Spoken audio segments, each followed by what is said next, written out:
আসসালামু আলাইকুম। লায়লা সিম্পল কুকিংয়ে আপনাদেরকে স্বাগতম।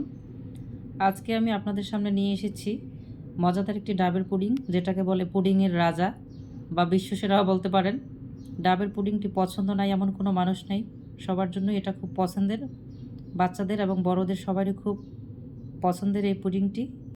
ডাবের পুডিং বানানোর জন্য আমি এখানে নিয়ে নিয়েছি দুটো ডাব। ডাবের পানি আমার এখানে দুটো ডাবে 5 কাপ পানি হয়েছে, এই যে দেখুন, এই যে। আর নিয়ে নিয়েছি এখানে ডাবের শাঁস, যেটাকে আমি নুডলসের মতো করে কেটে নিয়েছি, পাতলা পাতলা করে, দেখতে যেন ভালো লাগে সেজন্য।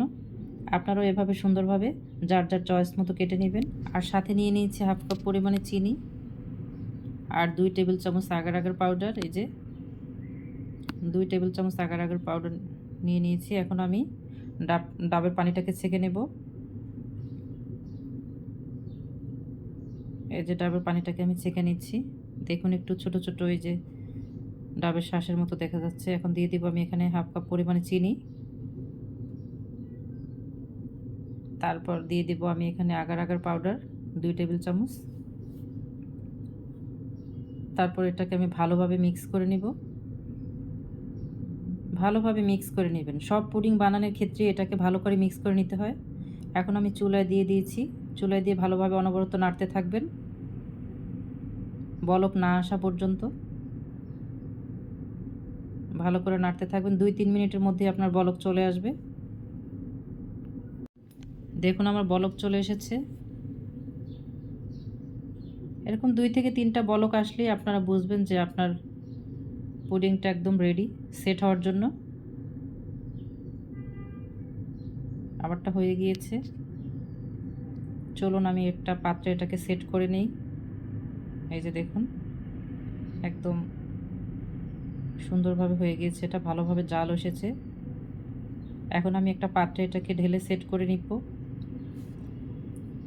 এই যে দেখুন একটা পাত্রে আমি সেট করে নিয়েছি। এখন এটার মধ্যে আমি ডাবের শাঁসগুলো দিয়ে সেট করেছি।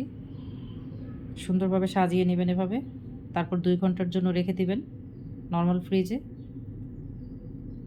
ভালোভাবে নেড়ে এটাকে সেট করতে হবে উপর নিচে। এই যে সুন্দরভাবে এটাকে সেট করে দিবেন। 2 ঘন্টার জন্য আমি ফ্রিজে রেখে দিব। এখন ফিরে আসলাম 2 ঘন্টা পরে। আপনারা দেখতে পাচ্ছেন আবার পুডিংটা অনেক সুন্দরভাবে সেট হয়ে গিয়েছে। দেখতে অনেকটা সুন্দর, অনেক ভালো লাগছে দেখতে। এই যে দেখুন, এখন আমি একটা প্লেটের মধ্যে এটাকে উল্টে নেব। আস্তে আস্তে করে তুলবেন এটাকে, যেন ভেঙে না যায়, অনেক সাবধানতার সহিত। এই যে দেখুন, এখন আমি আরেকটা প্লেট দিয়ে এটাকে উল্টে নেব, কারণ আমার কি বলে ডাবের শাঁসটা অপোজিট পাশে আছে। এই যে দেখুন কত সুন্দর লাগছে দেখতে। দেখে যেমনি মনটা শান্তি লাগে, খেতেও কিন্তু ভারী মজার। এখন আমি এটাকে কেটে নিব। আপনারা আপনারা পছন্দ মতো কেটে নেবেন।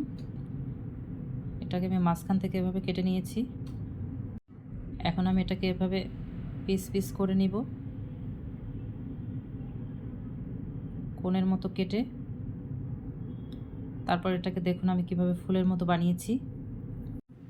রেডি হয়ে গেল আমার ডাবের পুডিং। দেখুন কতটা সুন্দর লাগছে দেখতে। আশা করি আপনারা এটা বাসায় বানিয়ে খাবেন, এবং আপনাদের বাসায় গেস্ট আসলে অবশ্যই তাদের জন্য এভাবে বানাবেন। খুব কম সময়ের মধ্যে এটা বানানো যায়, একদম ইজি বানানোটা। আমার আজকের এই রেসিপিটি যদি আপনাদের ভালো লেগে থাকে তাহলে অবশ্যই আমাকে একটা লাইক দিয়ে যাবেন, এবং আমার চ্যানেলটি সাবস্ক্রাইব করে আমার পাশে থাকবেন।